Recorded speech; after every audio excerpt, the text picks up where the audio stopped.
Welcome to my latest build. And first of all, I'll set off with a reminder that the Beefeater's next build is a pre-1970 put sports and race cars, and the information's there for you to find us. And it gives great scopes for Brooklands races and Le Mans races and rally cars, sports cars, and there's fantastic scope for what you can do in that build. Anyway, with that memory over with, it's time to move on to this time's build, which is a pair of Matchbox Stalwarts, or Stollies as they were affectionately known in the forces. And I've yet to find photographic proof that Matchbox's vehicle actually existed in real life. I think it's a fantasy livery rather than one that existed, although it did look damn good. The only white Stalwart photos I've ever found is in like UN colours, but I've yet to find a BP one. I do think it was a fantasy thing, but if anybody can prove any different for me in the comments, please leave a link to a photo of one. But as I say, I've certainly never found one. And amazingly, one of the ones I bought in a restoration lot had still survived with its yellow top on. It's in quite good condition, as can be seen there, that one. But still going to be restored. The other one's in not so good condition. And here we are, drilling out the bases. And removing the tyres there, because I'm not going to be using them ones. I'm going to be using some brand new rubber O-rings on my genuine Matchbox livery. And for the code 3 I'm going to be doing, I use something completely different, which will be a surprise, and I'll tell you later. Somebody put a price tag on there, we're removing it there. And here I'm using Sift Power and Shine to remove the gunk and give it a nice clean up. And there we are, let it soak for a little while before giving it a good rub with a cloth. And I find these what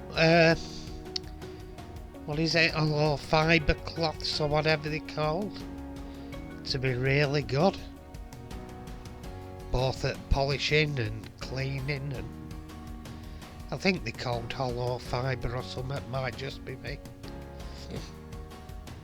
But there we are, giving it a good rub-a-dub-dub. And there we are, lovely and clean. And at this point, I'm removing the burr on the hobs to remove the wheels with my Dremel and grinding stone. And there we are, all the hubs removed with axles. And here I'm putting it in the Sift Power and Shine. Whilst here, we've got the caustic bath of doom. We're doomed. We're doomed. And there we are, taking it off. Lovely and quick. To the point, at this point now, if you looked at it here, well, at this point it's more or less finished at the finishing point. I just took it out, rinsed it, and then give it a good scrub. And then on to this point, we'll give all the castings a good wire brush to remove paint and any oxidisation.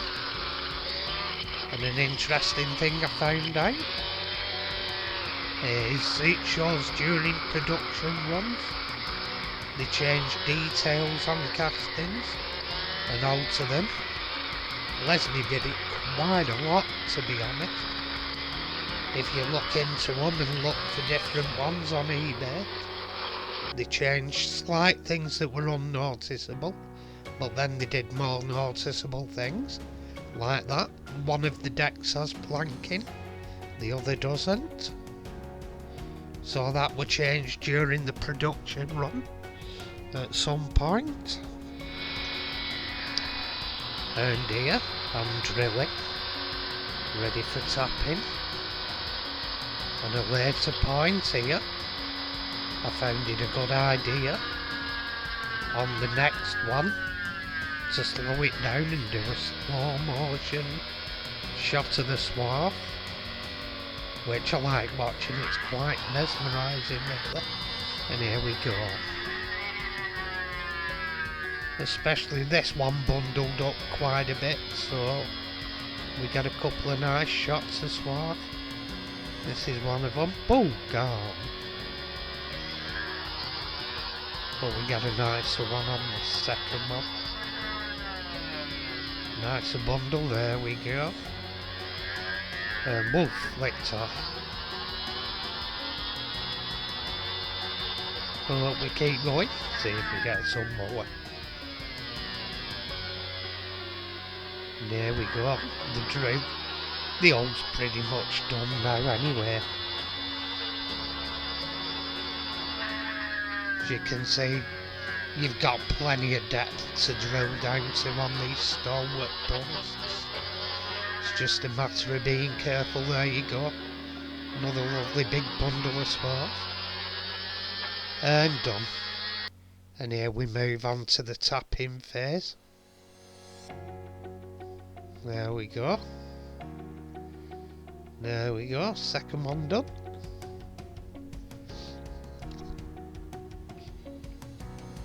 Was it? Anyway, they both done there. They both get tapped.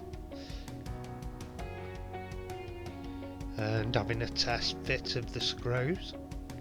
That's one. And that's the other. And at this point, I'm putting the axles and wheels in a tray.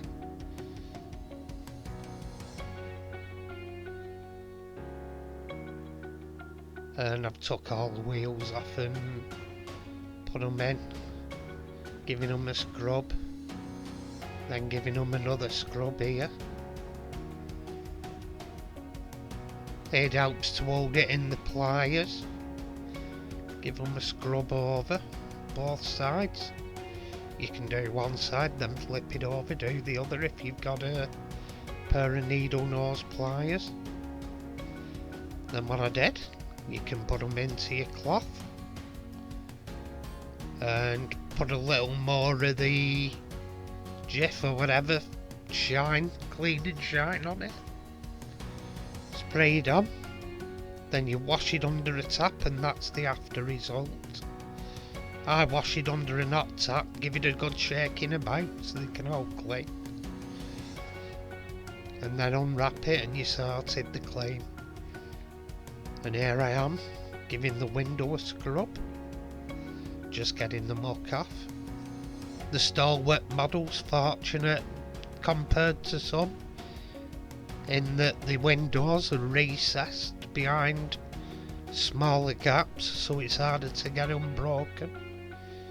And here I'm dabbing in some super glue, and I've sprayed on some zip kicker to dry it quicker.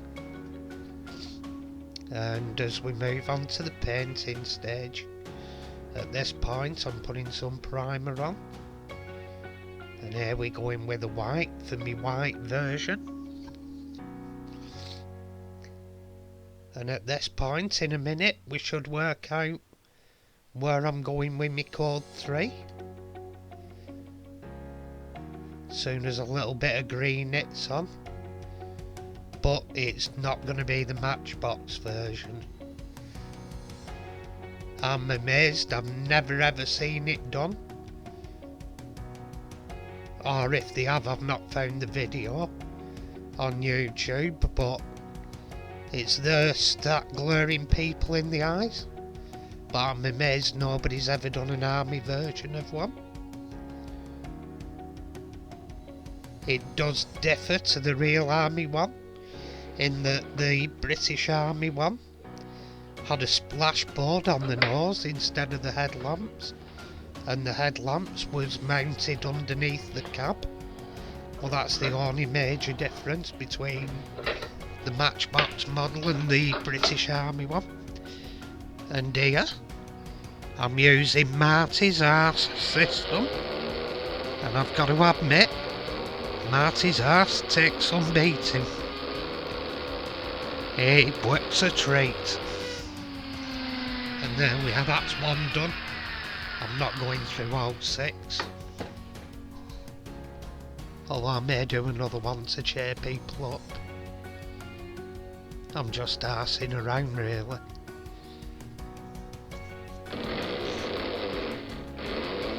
And there we go, that's another one done. And I'm surprised how well it works. It's a bit of a tricky thing to do, especially with my shapes. But I've got a nail punch held in the vise. Then I cut down a nail punch so it'd go in the chuck of my drill. And I've used it on a hammer drill. And it works a treat, to be honest. And here I am, I'm putting on the rubber O-rings for tyres on the genuine Matchbox one. They look a treat, they look like the original thing.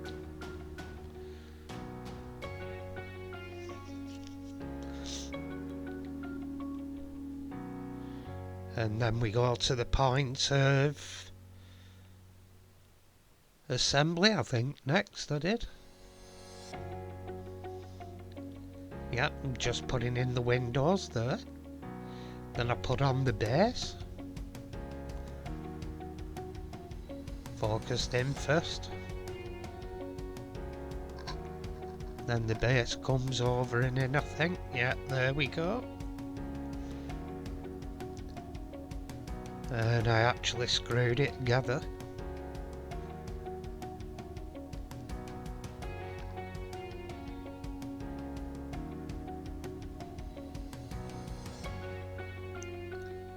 There we go, putting the screw into it.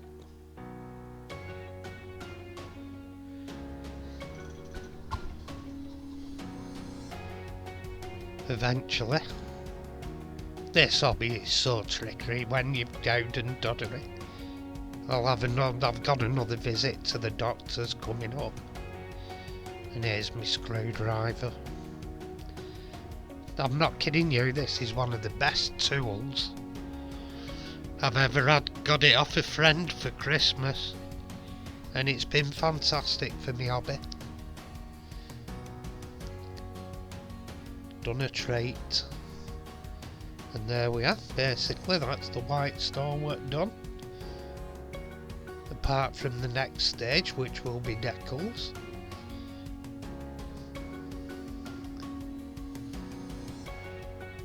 And unfortunately I forgot to press record, but I've got the last little bit there of laying it flat. But makes it look the business. I did have this one as a kid, but your yellow cover went missing in no time. But it was a cracking little thing it were. Played with that for hours. And here we have, here's the starting point. 2 battered and broken our Matchbox Alvis Stalwarts. In sound condition but needing tyres and a bit of TLC. Unfortunately really, that the paint were chipped on that one, because it were complete with the top and The stickers were in really good condition.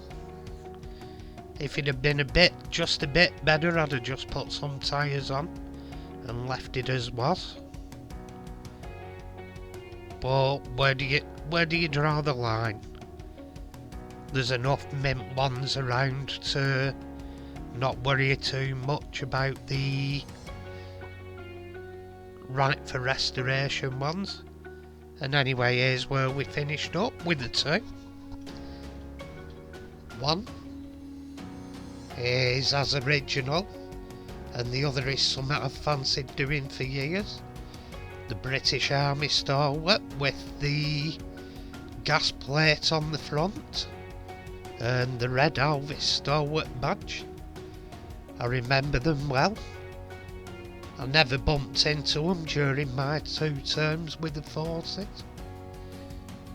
with the Royal Engineers, and I was also in a remit attached to a Royal Artillery, Royal Artillery attached to remit, Division of Light Air Defence, 2nd Lot in Mid-Territorials. But this one's the Matchbox one, and looking really nice now in its unchipped paint with the decals and the original yellow cover. And this one's the army version. I'm not sure, I can't remember if they were aluminium decking or steel decking, but whatever, I've done a bit of rust coloration representing mud, and anything that was in it could have been metal. So anyway, all I have to do is say thank you for watching, and hope you've enjoyed it. Thanks to subscribers, and if you haven't, please subscribe. Bye for now. Take care.